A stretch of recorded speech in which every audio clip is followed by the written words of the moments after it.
Hello everyone, welcome to my channel. I am Tanu Singh Baghel and in this video we will learn classification of business activities. ये इस chapter का part second है. अगर आपने part first नहीं देखा है तो मैं उसका लिंक आपको डिस्क्रिप्शन में दे दूँगी, आप वहाँ से जाके देख सकते हैं. पिछले वीडियो में मैंने आपको कॉन्सेप्ट ऑफ बिजनेस पढ़ाया था, कैरेक्टरिस्टिक्स ऑफ बिजनेस एक्टिविटीज़ पढ़ाए थे और डिफरेंसेस पढ़ाए थे बिजनेस एम्प्लॉयमेंट और प्रोफेशन के बीच में. इस वीडियो में हम स्टार्ट करते हैं, इंडस्ट्री से स्टार्ट करेंगे. इंडस्ट्री ऐसी इकोनॉमिक एक्टिविटी होती है जिनमें हम इनपुट्स से आउटपुट्स में कन्वर्ट करते हैं. आई होप कि आपको इनपुट्स और आउटपुट्स का जो कॉन्सेप्ट है वो समझ में आ रहा होगा, क्योंकि इनपुट्स हम ऐसे शब्दों के लिए यूज़ करते हैं जो रॉ मटेरियल्स होते हैं. रॉ मटेरियल्स को हम इनपुट बोलते हैं, रॉ मटेरियल्स, ठीक है. और आउटपुट किसे बोलते हैं?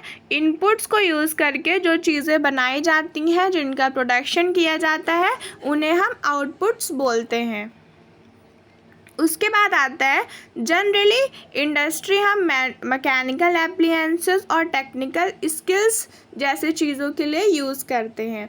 फिर यहाँ पर ये भी लिखा हुआ है कि these include activities relating to producing or processing of goods as well as breeding and raising of animals. मतलब कि ये जो एक्टिविटीज़ होती हैं, यानी इंडस्ट्री में जो एक्टिविटीज़ इंक्लूड होती हैं, उसमें प्रोड्यूसिंग और प्रोसेसिंग ऑफ गुड्स से लेके breeding and raising of animals तक की एक्टिविटीज़ इन्वॉल्व होती हैं. फिर उसके बाद आता है industry. For example, cotton textile industry refers to all manufacturing units producing textile goods from cotton. यहाँ पर लिखा हुआ है कि जो कॉटन टेक्सटाइल इंडस्ट्री, आपको पता है कॉटन टेक्सटाइल इंडस्ट्री क्या होती है? आपको पता ही होगा, और अगर नहीं पता तो मैं बता देती हूँ. कॉटन मतलब होता है कॉटन और टेक्सटाइल मतलब होता है कपड़ा. यानी जहाँ पर कॉटन के कपड़े बनाए जाते हैं, वैसी इंडस्ट्रीज़ जो होती हैं वो उन सभी मैन्युफैक्चरिंग यूनिट्स को हम कहते हैं जहाँ पर गुड्स जो है वो कॉटन से बनाए जाते हैं. या मैं आसान शब्दों में कहूँ तो वो सभी मैन्युफैक्चरिंग यूनिट्स जहाँ पर गुड्स कॉटन से बनाए जाते हैं उन्हें हम इंडस्ट्री कहते हैं. ऐसे ही इलेक्ट्रॉनिक इंडस्ट्री उन सभी फर्म्स को बोलेंगे, उन सभी मैन्युफैक्चरिंग यूनिट्स को बोलेंगे जो कि इलेक्ट्रॉनिक गुड्स प्रोड्यूस करती हैं. ऐसे ही सभी यहाँ पर लिखा हुआ है एंड सो ऑन. तो इसका मतलब है कि ऐसे सभी चीज़ों में अप्लाई होता है, यही रूल अप्लाई होता है. यह मतलब कि रूल अप्लाई करने का मतलब मेरा ये था कि अगर कोई भी इंडस्ट्री कुछ भी प्रोड्यूस करती है तो उसको हम उस नाम से जानते हैं. ये तो बिल्कुल कॉमन सेंस वाली बात है.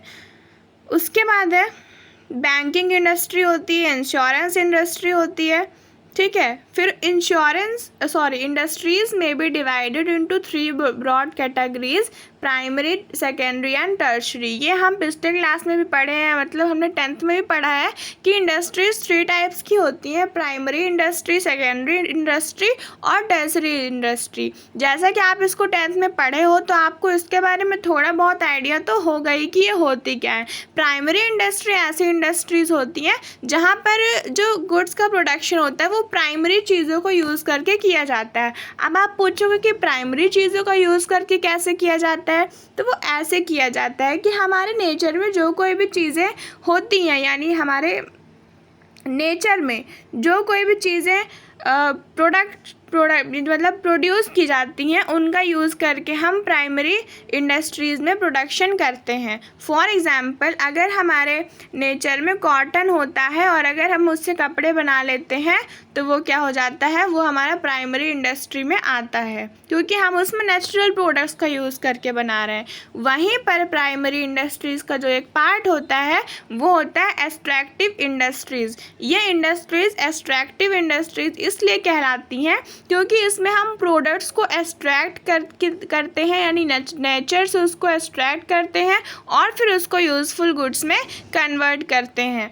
और यहाँ पर दूसरा एग्जाम्पल है जेनेटिक इंडस्ट्रीज। इसका जैसा नाम है वैसे ही ये इंडस्ट्री भी है। मतलब कैसी इंडस्ट्री की जनरेशन टू जनरेशन रिप्रोड्यूस करवाती है, यानी सीड्स कंपनीज जो होती हैं और जो नर्सरी कंपनीज होती हैं ये इन्हीं सब के एग्जाम्पल्स हैं। सीड्स कंपनी का कैसे हम रिप्रोडक्शन करवाते हैं, तो आपको पता ही होगा कि अगर हम सीड्स को बो देते हैं तो उसमें से प्लांट आ जाता है। फिर अगर उस प्लांट के दाने को फिर से लेके हम अगर उसको बोएंगे तो फिर से उसमें से सीड्स निकल आएंगे, मतलब प्लांट निकल आएंगे, तो उसमें बहुत सारे सीड्स होंगे। वैसे ये एक रिप्रोडक्शन करवाती है एनिमल्स का और प्लांट्स का, क्योंकि एनिमल्स को भी तो मतलब यूज़ किया जाता है इंडस्ट्रीज़ में। फिर उसके बाद सेकेंडरी इंडस्ट्रीज़ किसे कहते हैं? सेकेंडरी इंडस्ट्रीज जो होती है वो एक सेकेंड स्टेप होती है प्राइमरी के बाद। इसका क्या मतलब हुआ, ये मन में तो क्वेश्चन उठता ही होगा। तो चलिए पढ़ते हैं। These are concern with using materials which have already been extracted at primary sector. तो हमने पढ़ा प्राइमरी इंडस्ट्रीज़ में कि यहाँ पर जो मटेरियल्स होते हैं उनको एक्सट्रैक्ट किया जाता है। तो मटेरियल्स को जब हम एक्सट्रैक्ट करते हैं उसके बाद हम उसको जो प्रोड्यूस करते हैं गुड्स, ताकि जो कंज्यूमर है वो उसका कंजम्पशन कर पाए, तो उसके लिए हम जो यूज़ करते हैं जो इंडस्ट्री उसको कहते हैं सेकेंडरी इंडस्ट्री। सेकेंडरी इंडस्ट्री का जो फर्स्ट पार्ट है उसको हम बोलते हैं मैन्युफैक्चरिंग इंडस्ट्री, और उसका जो सेकेंड पार्ट है उसको हम बोलते हैं कंस्ट्रक्शन इंडस्ट्री। मैन्युफैक्चरिंग इंडस्ट्रीज़ उन इंडस्ट्रीज़ को कहते हैं जो रॉ मटेरियल से प्रोसेस होती हैं, मतलब जिनको जो रॉ मटेरियल्स का यूज़ करके फिनिश्ड मटेरियल बनाती हैं। जैसा कि मैंने आपको इनपुट और आउटपुट वाला कॉन्सेप्ट दिया था, इसके भी कुछ सब पार्ट्स होते हैं। कौन कौन से?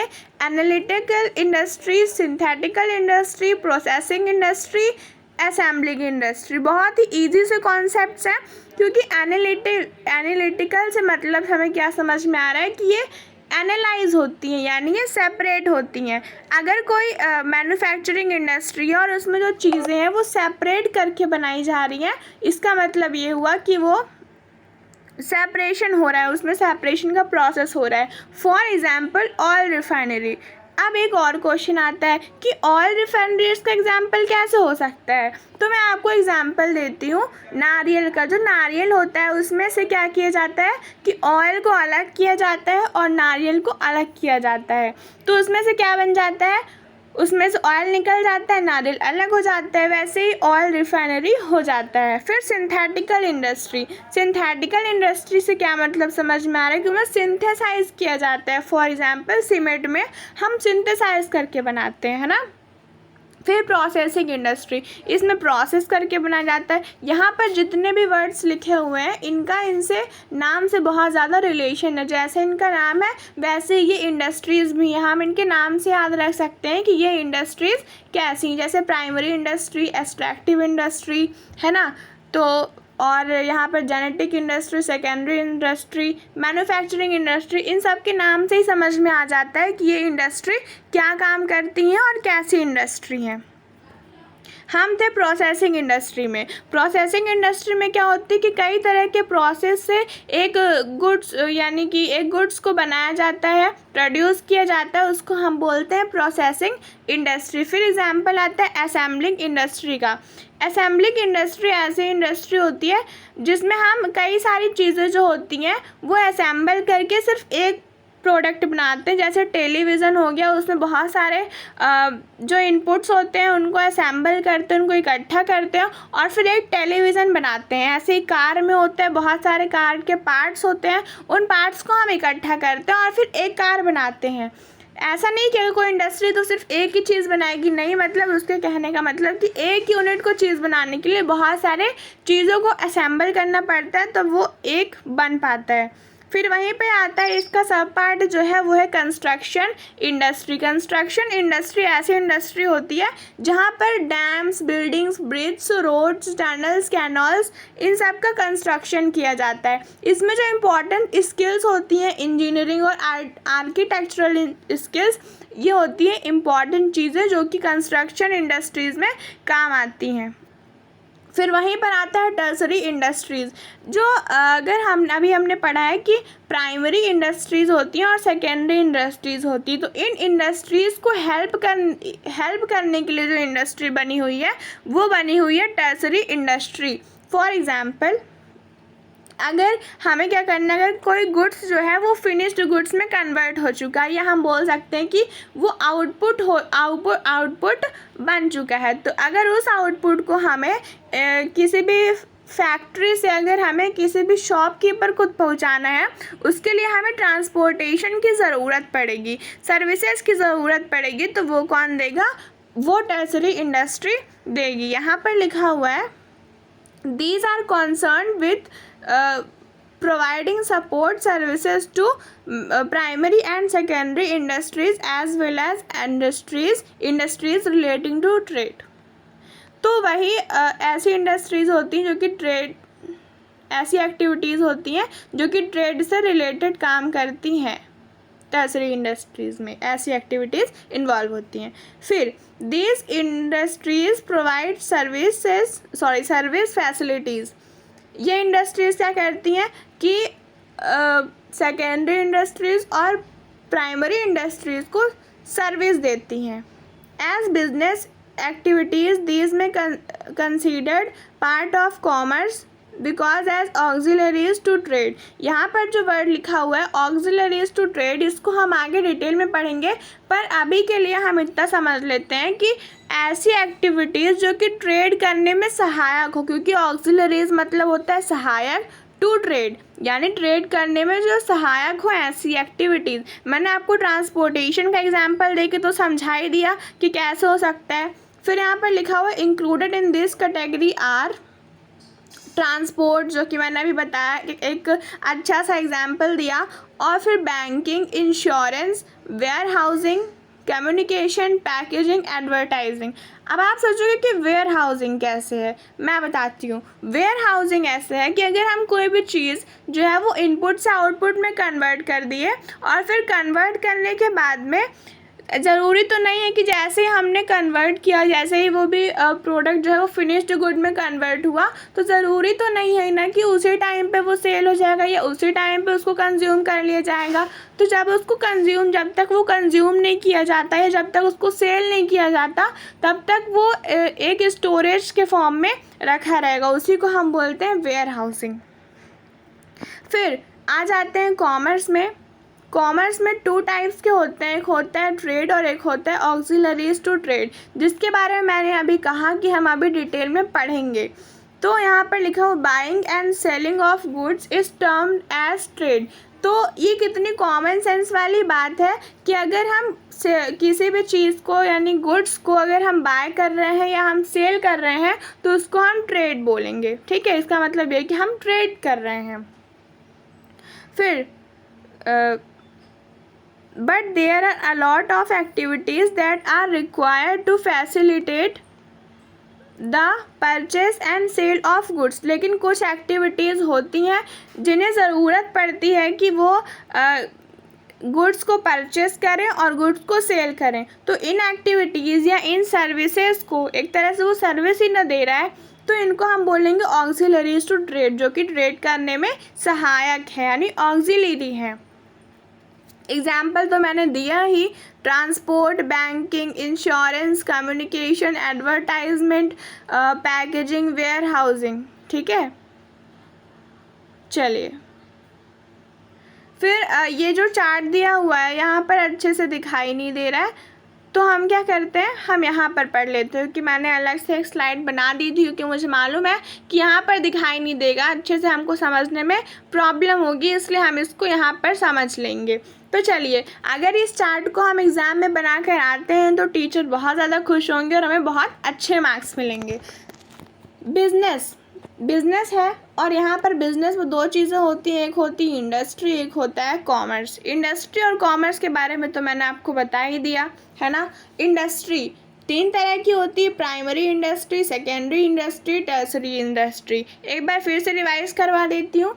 प्राइमरी इंडस्ट्री ऐसी इंडस्ट्री होती है जो प्राइमरी चीज़ों से यूज़फुल गुड्स बनाती है। सेकेंडरी इंडस्ट्री ऐसी इंडस्ट्री होती है जो प्राइमरी के बाद का जो स्टेप लेती है वो होती है सेकेंडरी इंडस्ट्री, इन चीज़ों को मैन्युफैक्चर करती है। और मैन्युफैक्चर करने के बाद अगर हमें उसको कहीं पहुंचाना, या मतलब मैन्युफैक्चर करने के बाद हमें उस आउटपुट का जो कुछ भी करना है तो वो हम टर्सरी सेक्टर में करते हैं। फिर प्राइमरी के दो पार्ट्स हुए, मैंने अभी आपको बताया कि एक होता है एक्सट्रैक्टिव और एक होता है जेनेटिक। एक्सट्रैक्टिव में हम नेचुरल प्रोडक्ट्स को एक्सट्रैक्ट करते हैं और जेनेटिक में हम उसको जनरेट करते हैं।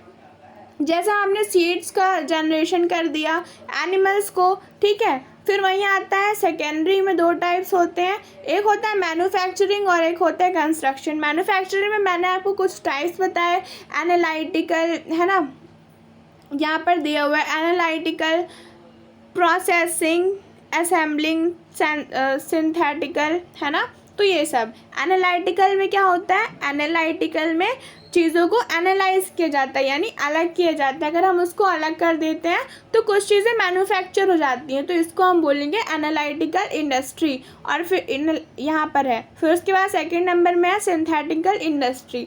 सिंथेटिकल इंडस्ट्री ऐसी इंडस्ट्री होती है जिसमें हम चीज़ों को सिंथेसाइज करते हैं, फर्स्ट में एनालाइज और फिर सेकंड में सिंथेसाइज। फिर थर्ड जो होता है वो होता है प्रोसेसिंग इंडस्ट्री। प्रोसेसिंग में हम प्रोसेस करते हैं चीज़ों को।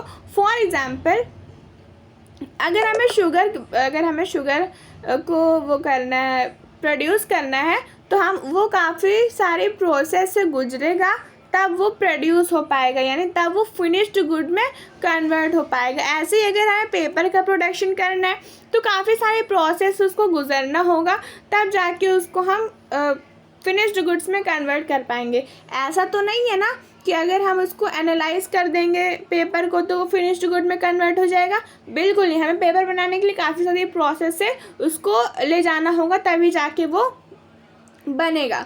ऐसा तो नहीं कि हम उसको सिंथेसाइज कर देंगे, नहीं। जो चीज़ें जैसी इंडस्ट्री में आती हैं वो उन्हीं चीज़ों से बन पाती हैं।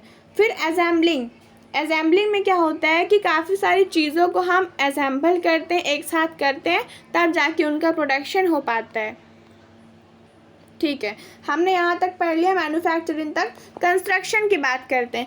कंस्ट्रक्शन बहुत इजी है, आप देख पा रहे हो। अगर आप अपने आसपास देखते होगे तो डैम्स, ब्रिजेस, रोड्स, कैनॉल्स, इन सब का कंस्ट्रक्शन किया जाता है। तो जब कंस्ट्रक्शन किया जाता है तो इनको हम बोलते हैं कंस्ट्रक्शन इंडस्ट्रीज़। और कंस्ट्रक्शन करने के लिए जो स्किल्स चाहिए होती है वो आर्कियोलॉजिकल स्किल्स और इंजीनियरिंग होती है। ये भी एक पॉइंट बनाकर आप एग्ज़ाम में लिख सकते हो, मार्क्स अच्छे मिलेंगे। यहाँ पर मैन्युफैक्चरिंग के टाइप्स तो मैंने बता दिए, एनालिटिकल, सिंथेटिकल, प्रोसेसिंग, असेंबलिंग, ठीक है, बहुत इजी है। फिर होता है कॉमर्स। कॉमर्स में दो टाइप्स होते हैं, एक होता है ट्रेड, एक होता है ऑक्सिलरीज टू ट्रेड। जैसा कि इसमें मैंने आपको बताया था कि अगर पहले हम उसको ट्रेड करेंगे, यानी पहले हम उसको बाय और सेल करेंगे, लेकिन बाय और सेल करने के लिए जो सर्विसेज का हमें ज़रूरत पड़ती है उन्हें हम बोलते हैं ऑक्सिलरीज टू ट्रेड। जैसा कि मैंने आपको टर्सरी सेक्टर में एक एग्जाम्पल दिया था। कौन सा एग्जाम्पल दिया था मैंने टर्सरी सेक्टर में, देख लेती हूँ। टर्सरी सेक्टर, हाँ, मैंने आपको ट्रांसपोर्ट का एग्जाम्पल दिया था, ठीक है। फिर उसके बाद में ट्रेड होता है कि एक होता है इंटरनल, एक होता है एक्सटर्नल।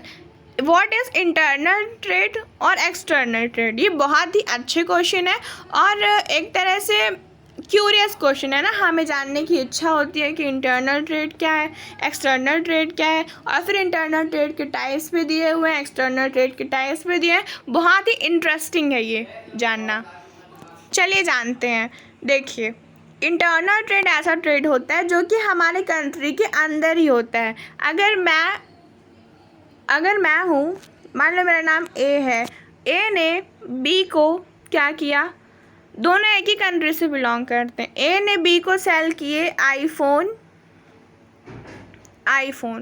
है ना, मान लो 50 आईफोन सेल किए, ठीक है। तो क्या हो गया कि ये भी कंट्री ए से बिलोंग, ये भी कंट्री एक्स से बिलोंग करता है, ये भी कंट्री एक्स से बिलोंग करता है, तो मतलब दोनों एक ही कंट्री से बिलोंग करते हैं ना। तो इसका मतलब ये हुआ कि ये इंटरनल ट्रेड की, यानी कंट्री के अंदर ही ट्रेड किया जा रहा है, ठीक है। उसके बाद अगर हम इंटरनली ट्रेड कर रहे हैं तो पहला जो इसका टाइप होगा वो होगा होलसेल और दूसरा टाइप होगा रिटेल। होलसेल में हम प्रोडक्ट्स को इकट्ठा दे देते हैं, यानी इसको हम हिंदी में बोलते हैं थोक में बेचना। तो जब हम प्रोडक्ट्स को होलसेल में बेचते हैं तो ज़्यादा बेचते हैं, यानी ज़्यादा यूनिट से बेचते हैं और थोड़ा चीप में बेचते हैं, तो उसको हम बोलेंगे होलसेल हो रहा है। और फिर होलसेलर जिसको सेल करेगा उसको हम बोलेंगे रिटेलर। फिर जो सेकंड नंबर आता है एक्सटर्नल ट्रेड। एक्सटर्नल ट्रेड जो होता है वो कंट्री के बाहर सेल किया जाता है या कंट्री के बाहर से हम